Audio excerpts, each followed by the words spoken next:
दोस्तों कैसे हो आप लोग? आई होप आप सभी लोग अच्छे होंगे।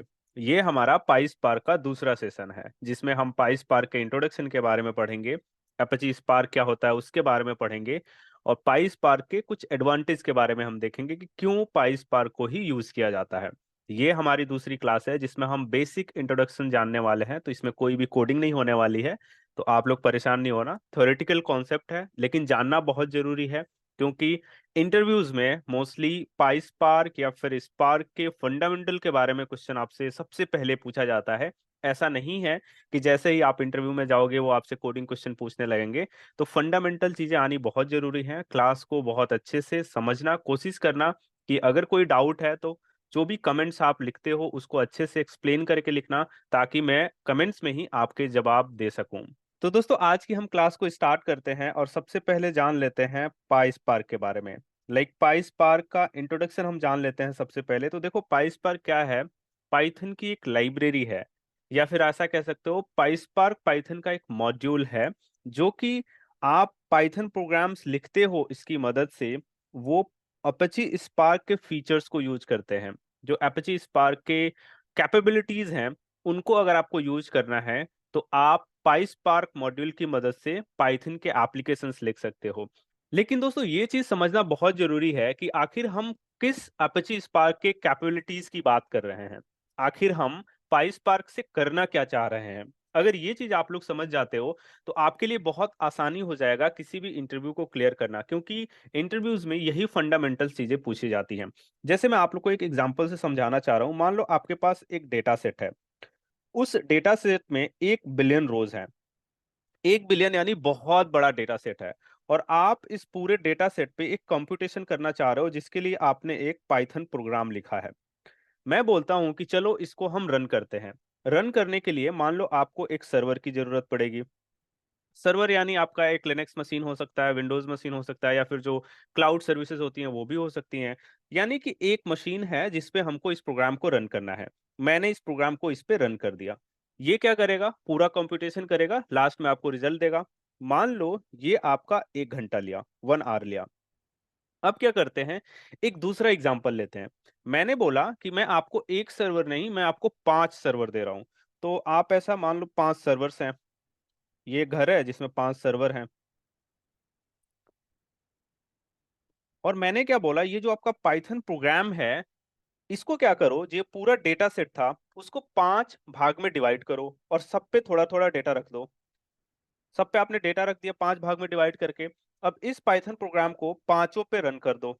तो दोस्तों अगर आप ऐसे करोगे, जो पाइथन एप्लीकेशन है उसको 5 सर्वर पे एक साथ रन कराओगे तो ये 12 मिनट केवल लेगा। अब बोलोगे आप लोग कि आपने अलग अलग कंपटीशन किया तो डेटा को लास्ट में जो रिजल्ट होगा उसको कंपाइल भी करना पड़ेगा।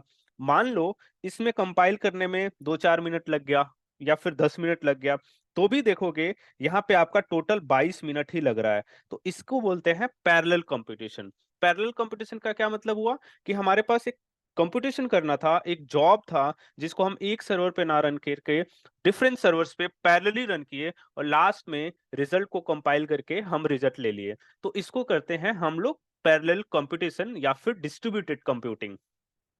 तो देखो डिस्ट्रीब्यूटेड कंप्यूटिंग बहुत एक बज़वर्ड है, लोग पता नहीं क्या-क्या समझाते हैं। लेकिन डिस्ट्रीब्यूटेड कंप्यूटिंग का मतलब यही होता है कि आपका जो जॉब था उसको पैरेलली आप डिफरेंट सर्वर्स पे एक साथ रन किए। और देखो ये जो डिफरेंट सर्वर्स है ना, इनका नंबर कुछ भी हो सकता है। बहुत सारे ऐसे कंपनीज हैं जिनके पास मतलब दसों हजारों पैरेलल नोड्स होते हैं जिस पे बहुत कॉम्प्लेक्स कंप्यूटेशन चल रहे होते हैं। तो ये डिपेंड करता है कितनी बड़ी कंपनी है, कितना बड़ा डेटा सेट है। लेकिन ये सारी चीजें हम सीखने वाले हैं। मतलब सारा कुछ प्रैक्टिकल करने वाले हैं, सब कुछ हम लोग एकदम विजुअलाइज करके सब कुछ दिखाने वाला हूँ। तो हमारे साथ यूट्यूब पे बने रहोगे तो बहुत कुछ सीखने को आपको मिलने वाला है। तो देखो आपको ये तो समझ में आ गया कि पैरेलल कंप्यूटेशन होता है, डिस्ट्रीब्यूटेड कंप्यूटिंग होता है। इस चीज को करने के लिए एक अपेची स्पार्क नाम का एक इंजन बना हुआ है जिसकी मदद से आप लोग पैरेलल कंप्यूटेशन कर सकते हो। लेकिन ये जो अपेची स्पार्क है इसको कहीं ना कहीं किसी प्रोग्रामिंग लैंग्वेज में तो इम्प्लीमेंट करना ही होगा। तो अब बात आती है कि एपेची स्पार्क को किन किन प्रोग्रामिंग लैंग्वेजेस में इम्प्लीमेंट कर सकते हो। तो अगर आप नोट्स देखोगे तो मैंने यहाँ पे 4 प्रोग्रामिंग लैंग्वेज मेंशन किया हुआ है: Scala, Java, Python and R. जिसमें से अभी के टाइम पे अगर हम आज के मार्केट की बात करें तो सबसे ज्यादा यूज होता है स्केला, और उसके बाद यूज होता है पाइथन। स्केला जहां पे यूज होता है वहां पे जावा भी थोड़ा बहुत यूज होता है।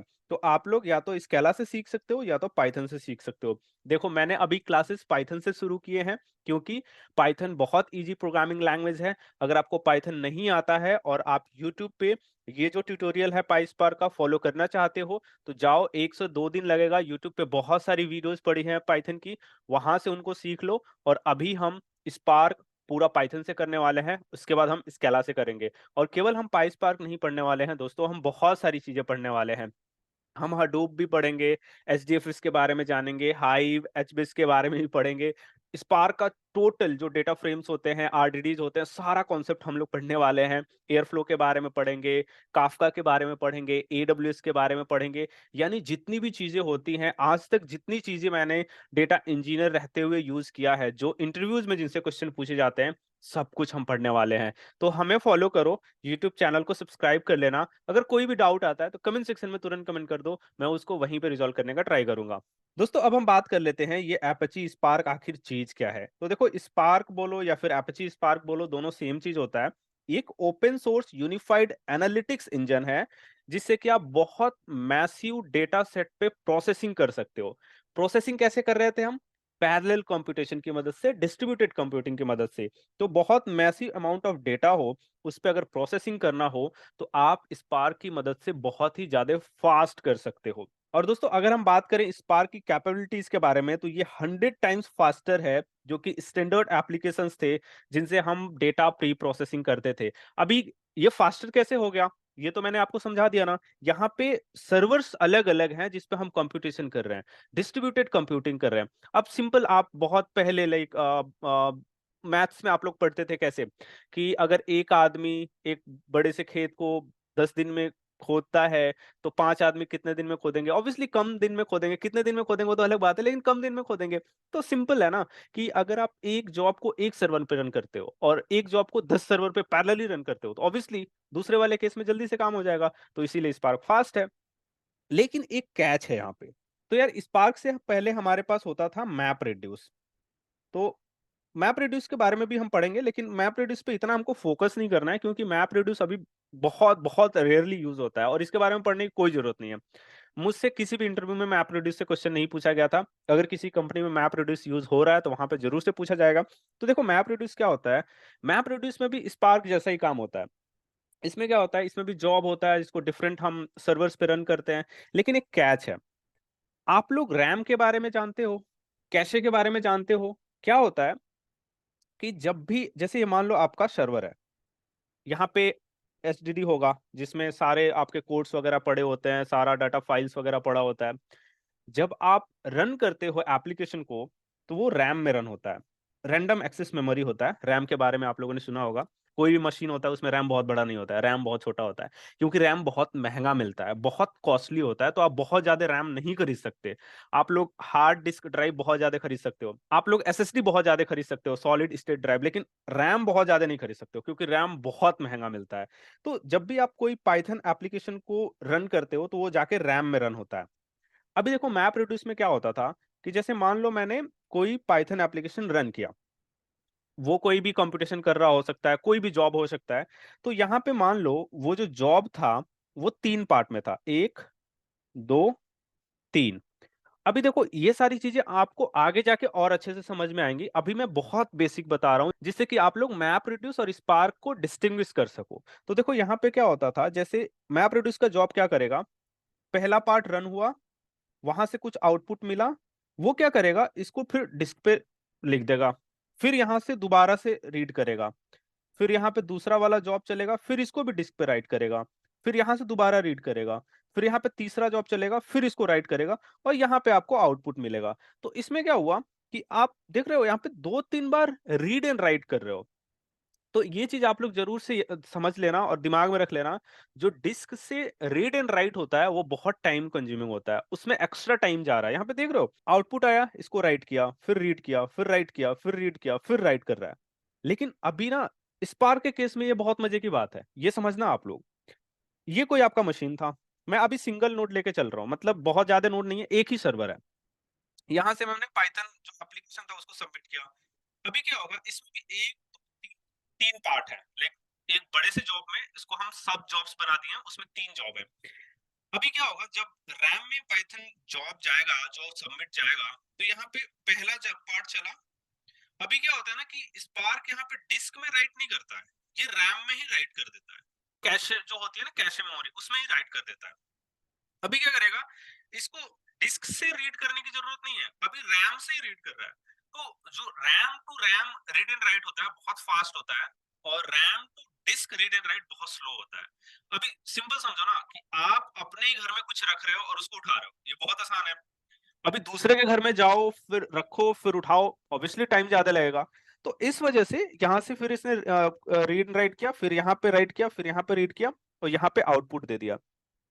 तो इसमें इस केस में क्या होता है कि जो स्पार्क के जॉब्स होते हैं मैप रिड्यूस से बहुत ज्यादा फास्ट हो जाते हैं। तो पहले लोग मैप रिड्यूस यूज करते थे, लेकिन अभी आ गया स्पार्क, और स्पार्क बहुत ज्यादा फास्ट है, तो अभी सभी लोग स्पार्क यूज करते हैं।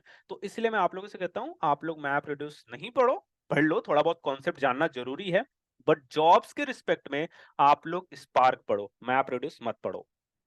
तो यार ये वाला भी कॉन्सेप्ट कवर्ड हो गया, like spark can operate on cluster और सिंगल नोड। मैंने यहाँ पे एग्जांपल जो दिया वो सिंगल नोड का था, बाकी इसे आप क्लस्टर पे भी चला सकते हो। ये डेवलप किया गया है इन मेमोरी प्रोसेसिंग के लिए। हमेशा इंटरव्यूज में ये पूछा जाता है, what is basic difference between map reduce and spark. तो स्पार्क इन मेमोरी कंप्यूटेशन करता है, जबकि map reduce in memory computation नहीं करता है। इन मेमोरी का मतलब क्या हुआ, यहाँ पे जो भी हम रीड एंड राइट कर रहे थे, जॉब जब चल रहा था उस टाइम हम मेमोरी में ही कर रहे थे, हम डिस्क पे लिखने नहीं आ रहे थे, हम यहाँ पे मेमोरी में ही लिख रहे थे। ये हुआ इसका मतलब। अभी आगे हम बढ़ते हैं। ये शॉर्ट कमिंग थी मैप रिड्यूस में, ये भी आपको समझ में आ गया।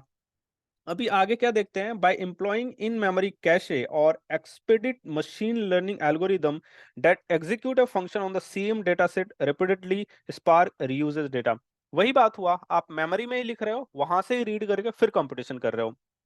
अभी देखो, इससे क्या हुआ, जो लिटेंसीज थी वो बहुत ज्यादा रिड्यूस हो गई, जो कि मैप रिड्यूस में बहुत ज्यादा हुआ करती थी, जिससे कि मैप रेडियस के जॉब बहुत ज्यादा टाइम लेते थे और स्पार्क के जॉब बहुत कम टाइम लेते हैं। जिससे कि स्पार्क को आप रियल टाइम स्ट्रीमिंग में भी यूज कर सकते हो, लाइक डेटा फ्लो हो रहा है, फ्लो होने के साथ ही उसको रीड करो, उस पे एनालिसिस करो, उस पे प्री प्रोसेसिंग करो, यानी रियल टाइम में डेटा को प्री प्रोसेस कर सकते हो आप लोग स्पार्क की मदद से, क्योंकि यहाँ पे जो लिटेंसी है वो बहुत कम है।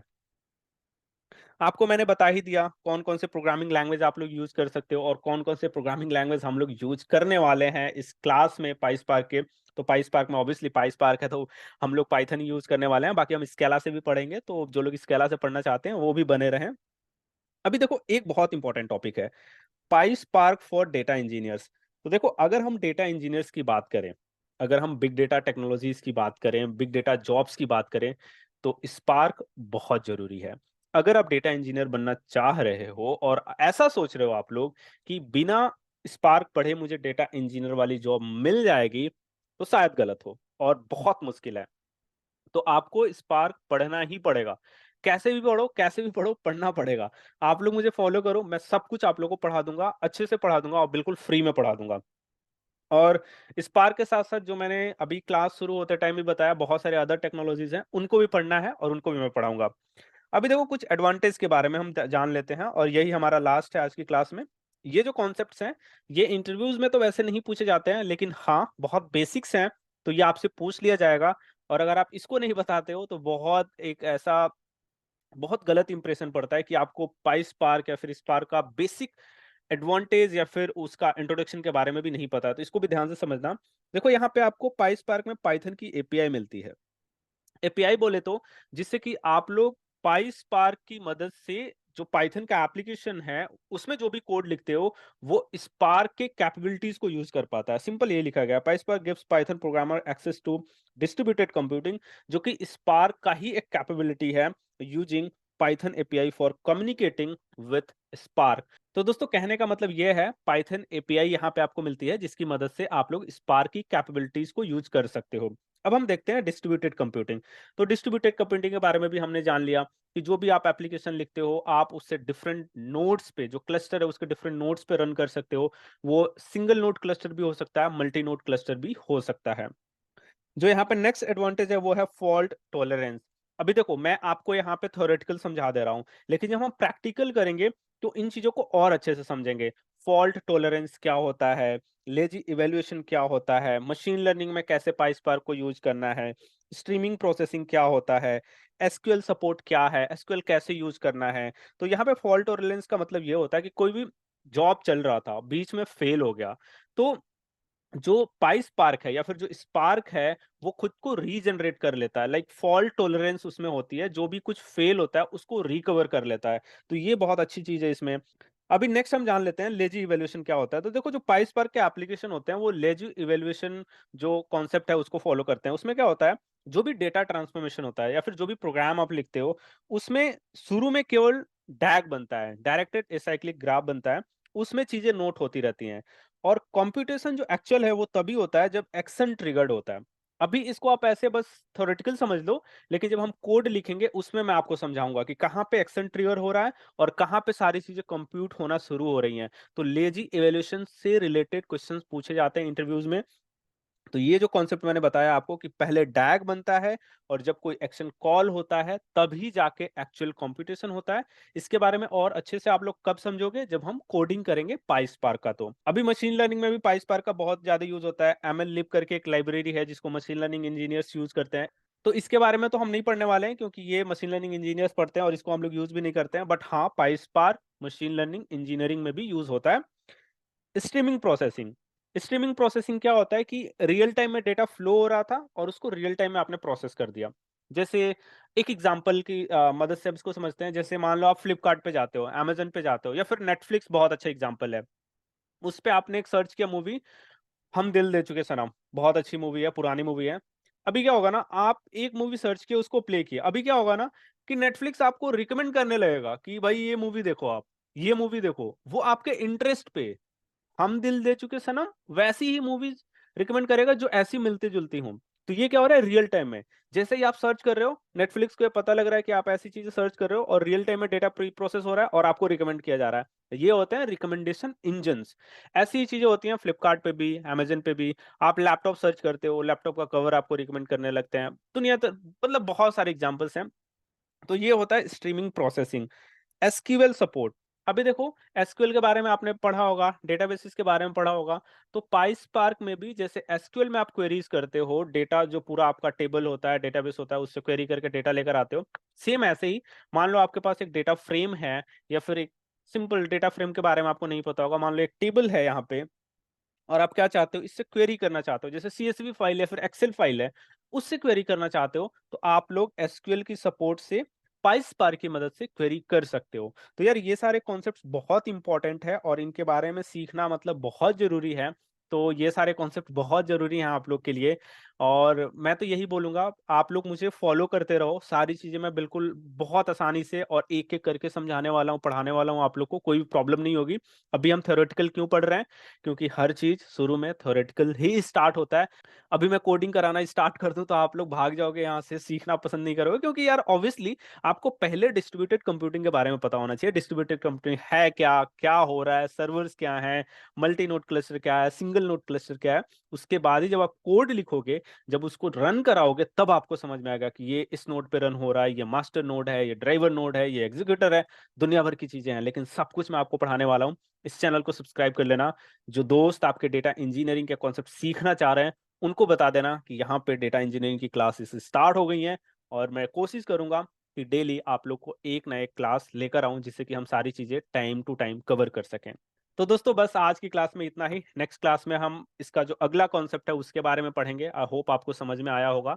अभी हम नेक्स्ट क्या पढ़ने वाले हैं, पाइस्पार्क जो होता है उसका आर्किटेक्चर आर्किटेक्चर पढ़ेंगे। उसके बाद हम कोडिंग वगैरह स्टार्ट करेंगे। तो बस इतना ही, नेक्स्ट क्लास में मिलते हैं। आई होप आपको जो भी मैंने पढ़ाया वो आपको समझ में आया हो और आपको अच्छा लगा हो। Thank you.